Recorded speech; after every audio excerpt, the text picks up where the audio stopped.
하나님 아버지 주여 감사합니다.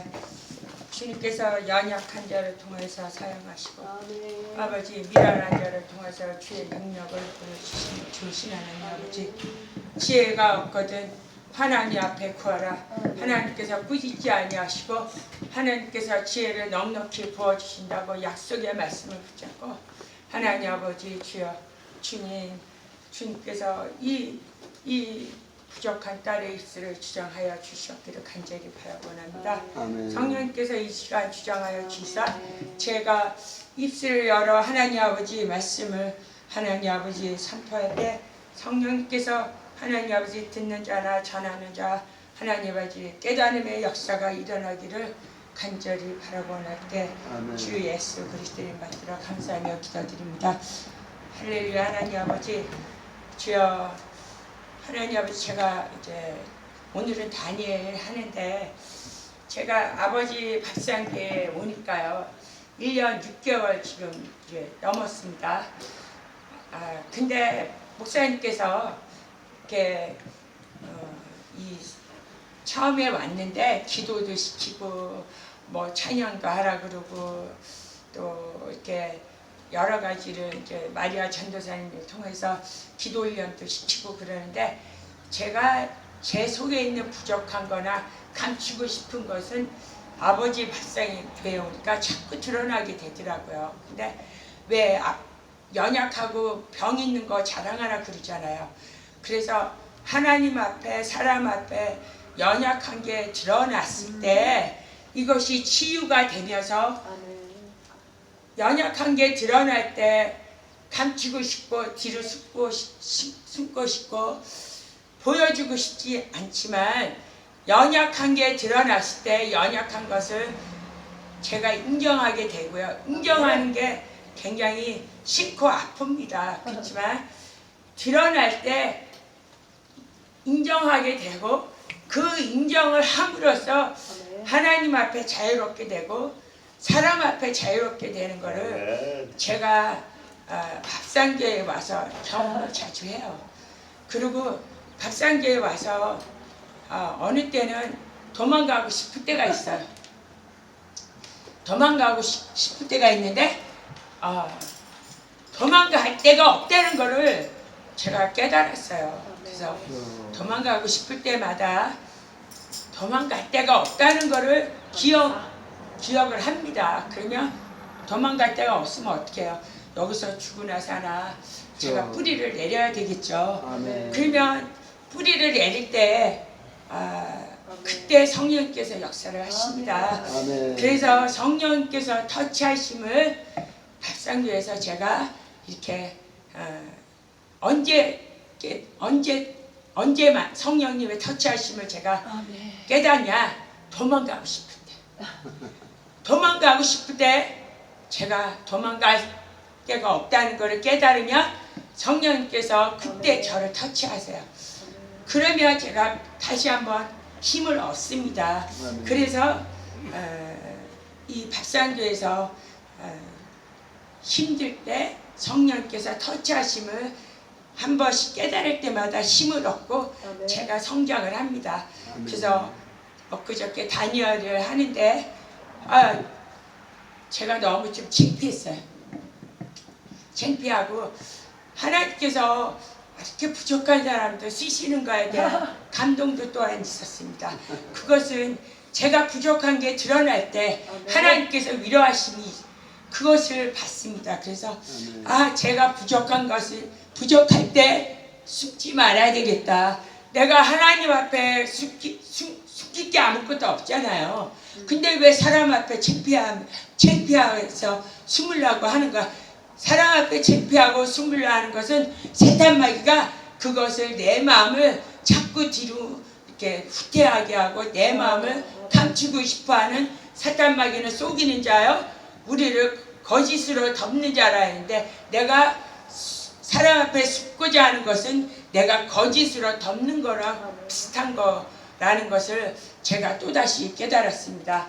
하나님, 저의 연약함을 쓰시는 하나님 앞에 영광을 돌립니다. 할렐루야. 구약의 창세기부터 제가 다시 읽겠습니다. 창세기, 출애굽기, 레위기, 민수기, 신명기, 여호수아, 사사기, 룻기, 사무엘 상하, 열왕기 상하, 역대상 사와, 에스더, 느헤미야, 에스라, 느헤미야, 에스더, 욥기, 시편, 잠언, 전도서, 아가서, 호세아, 아니 이사야, 에레미야, 에가, 에스겔, 다니엘, 호세아, 요엘, 암모스, 오바다, 요나, 미가, 나훔, 하박국, 스가랴, 학계, 스가랴, 말약입니다. 오늘은 다니엘을 저번에 제가 너무 1절부터 상세하게 설명을 하다 보니까 저도 헷갈리고 또 여기 계신 분도 저 뭐하냐 그렇게 되는 것 같아요. 네, 다니엘은 남유다가 완전히 이제 바벨론에서 완전히 이제 패망을 당하고 남유다가 바벨론의 포로로 이제 끌려갔을 때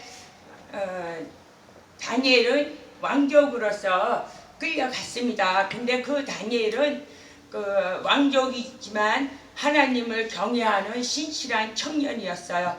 그래서 느부갓살 왕이 느부갓살 왕이 신상을 봤을 때 그것을 해석을 했었고요.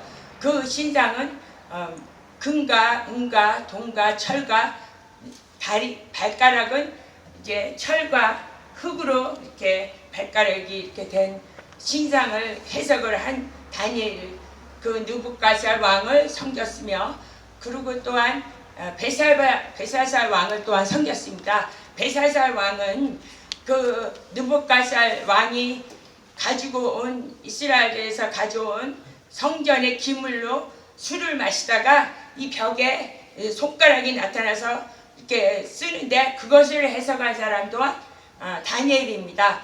그 메네메네 대게 우르바시 이 나라가 이제 저울에 달아보니 부족하다. 이 나라가 끝났다. 그 벨사살을 섬긴 다니엘입니다. 다니엘은 느부갓살 왕을 섬겼고 대사살 왕을 섬겼고 메데바사 왕을 섬겼으며, 또 메데바사 왕은 그 다리오 왕과 고레스 왕이 있었는데요. 다리오 왕은요 바벨론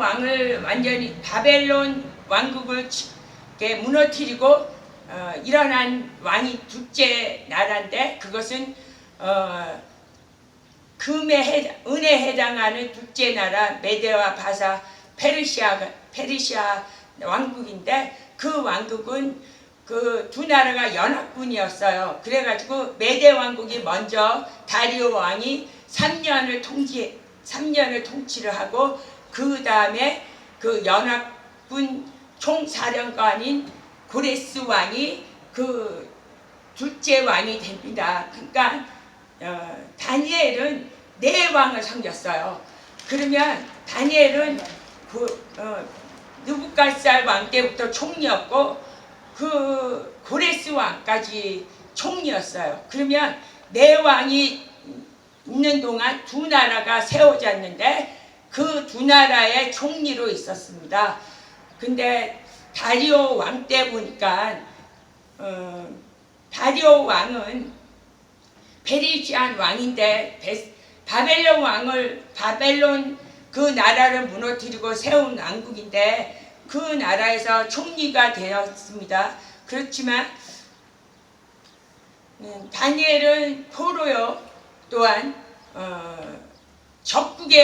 적국에서 총리하던 사람이 그 페르시안 왕의 총리가 되니까 얼마나 시기가 많았습니까? 그러니까는 거기서 다니엘을 내쫓기 위해서 그 옆에 다른 총리와 많은 사람들이 고관들이 모의를 하는데, 어떤 모의를 하냐면 그 사람은 흙집을 털어서 먼지 나는 사람이 안 나는 사람이 없잖아요. 그래서 암만 흙집을 찾아도 흙집이 없어요. 그러니까는 이 사람들이 생각하기를 율법으로 이 사람을 붙잡자. 그래가지고 율법에는 다른 왕이나 다른 우상에 절을 못하게 되었는데 이 사람들이 꾀를 내서 율법을 잡고 다니엘을 내쫓고자 해서 다리오 왕에게 30일 동안 절을 하지 않으면 사자굴에 집어넣자고 이렇게 모의를 해서 끝내는 다니엘이 사자굴에 들어갔어요. 들어가니까 이 다리오 왕이 다니엘을 얼마나 사랑을 하는지 그날 밤에 금식을 하고 새벽에 일어납니다.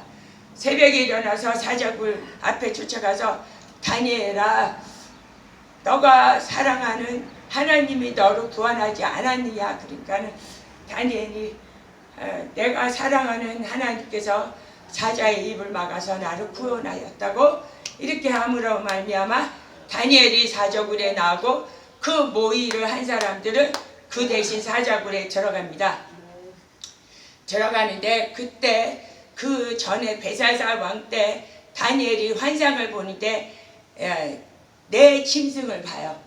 벨사살 왕 때 내 짐승을 보는데 내 짐승은 표범이요. 표범은 날개가 달렸대요. 그리고 곰이요. 곰은 한쪽 약간 찌우러졌대요. 그리고 그 다음에 표범이요. 그 다음에 넷째 짐승이 나오는데 넷째 짐승은 이름이 없어요. 이름이 없는데 얼마나 무섭게 생겼는지 다니엘이 기절할 정도로 무섭게 생겼고 그 넷째 짐승에는 10뿔이 달렸다 그럽니다. 10뿔이 달렸는데 그것은 마치 다니엘이 처음 신상을 본 그 18꼬락에 해당하는 10뿔이라고 합니다. 10뿔이 달렸는데 그 10뿔이 3뿔이 빠지고요. 작은 한 뿔이 나온다고 합니다. 그 작은 한 뿔이 나온다고 하는데 그 작은 한 뿔이 이 마지막 이 세상을 얘기하는데요. 여기 다니엘 8장에서 그 가브리엘 천사가 나와서 이 내 짐승은 내 나라요, 내 왕이라고 이렇게 해석을 합니다. 그리고 10뿔은 그 일어날 왕들의 그 10뿔을 얘기를 하는데요. 3뿔이 빠졌다는 것은 새 나라가 멸망을 했고 그 3뿔 통해서 작은 뿔이 하나가 나오는데 작은 뿔에는 눈이 달렸대요. 작은 뿔에. 그리고 입이 있다 그럽니다.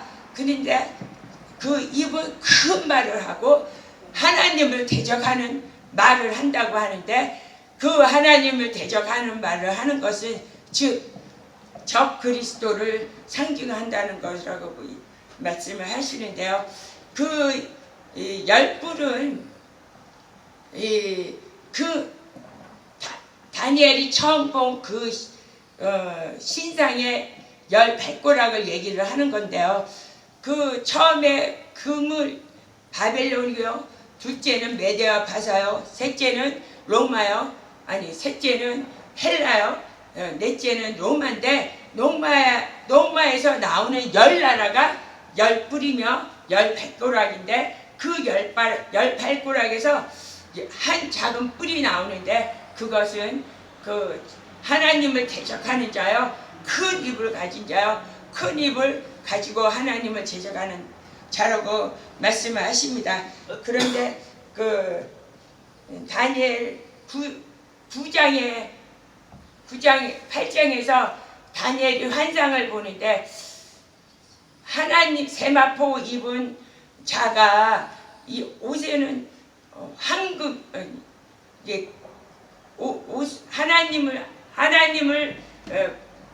하나님을 봤는데 그 하나님은 요한계시록 4장에서 나오는 그 하늘나라의 보좌의 모양하고 비슷한 것이 표현이 되고 하늘 보좌를 표현한 것인데 하나님께서 그 다니엘에게 예언을 해석을 해주는데 이른의 이레라고 말씀을 하세요. 이른의 이레에 거룩한 자가 나오신다고 말씀을 하시는데 이른의 이레면 다니엘이 그 한상을 보고 횟수를 따지면 490, 이른의 이레면 490인데 그 연수를 따져보니까 예수님의 초림의 거룩한 자가 나오시는 것을 상징한다고 볼 수가 있습니다. 그리고 다니엘이 그 9장에서 보니까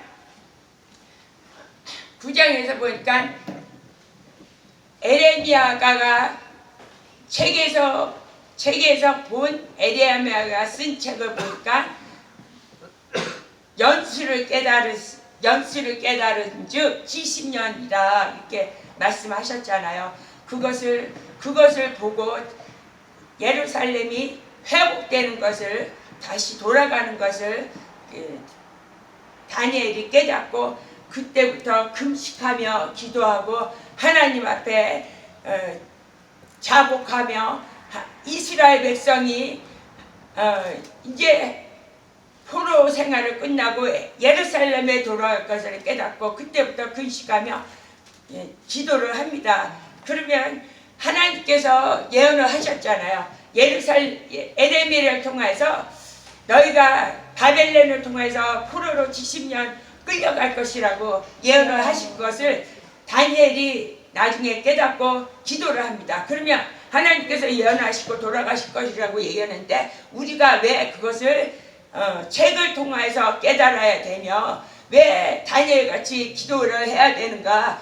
그것은 하나님께서 예정을 하셨지만 우리 인간을 통해서 세계 역사를 통해서 왕들을 통해서 하나님의 뜻을 계획을 하시고 이끌어 가시기 때문에 우리가 깨달은 자가 하나님의 계획이 이루어질 때까지 기도를 해야 되고 아멘. 하나님의 뜻을 깨달아야 된다고 합니다. 하나님 혼자 역사하지 않아요. 아멘. 우리의 믿는 자를 통해서 역사를 하시며 왜 선지자를 보냈습니까? 하나님께서 전능하신데요.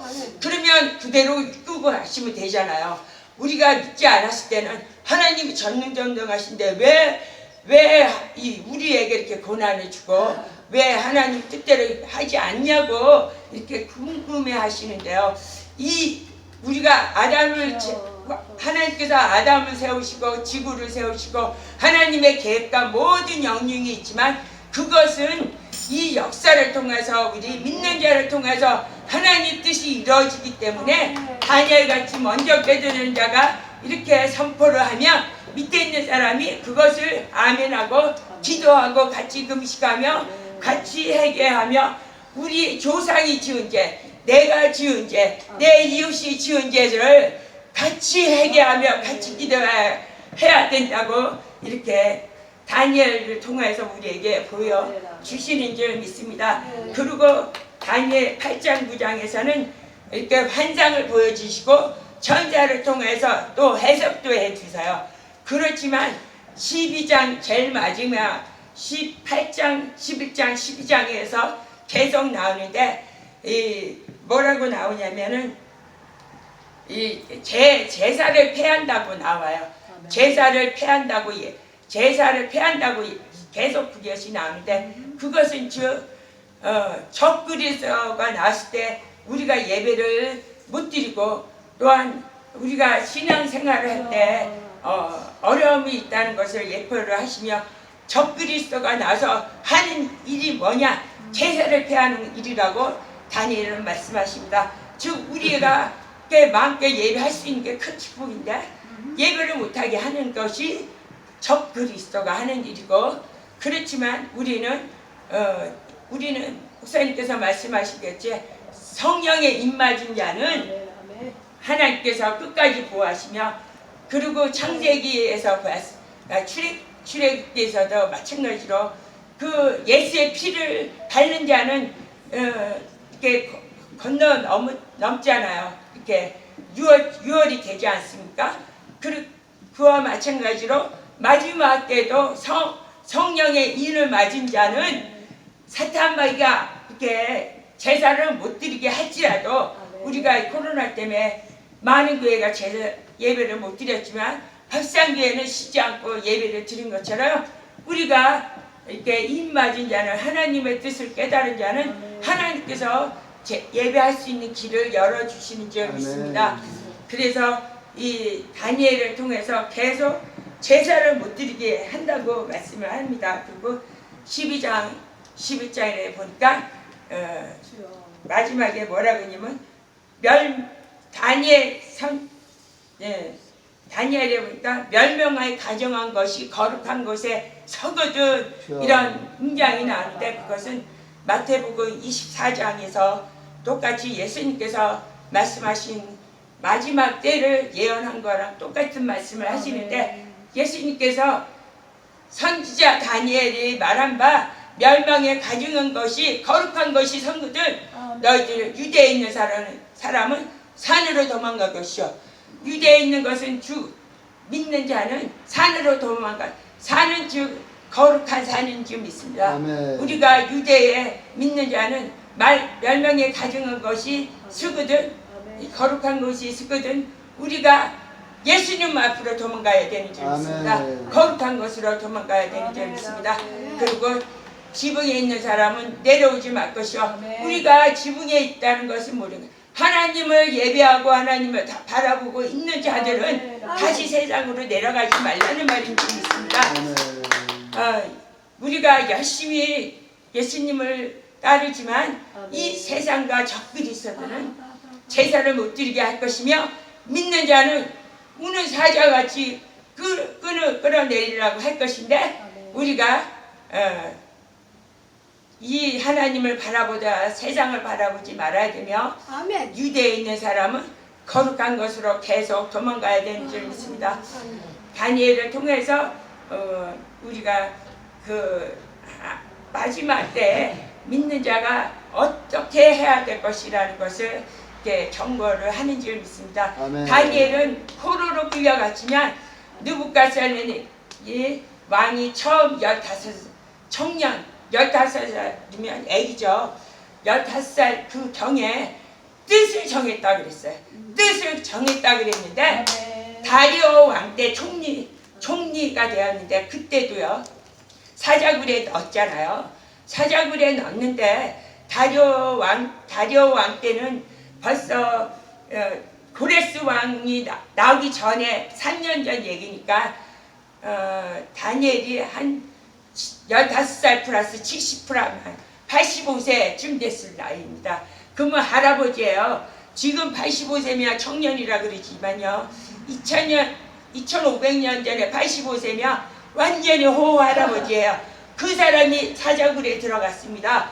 그렇지만 다니엘은 85세에 사자굴에 들어갈 나이에도 끝까지 포로 생활을 하면서 총리를 내왕께서 총리를 계속 할 정도로 하면서도 이 세상과 다하지 아니하고 오직 하나님만 의지하였습니다.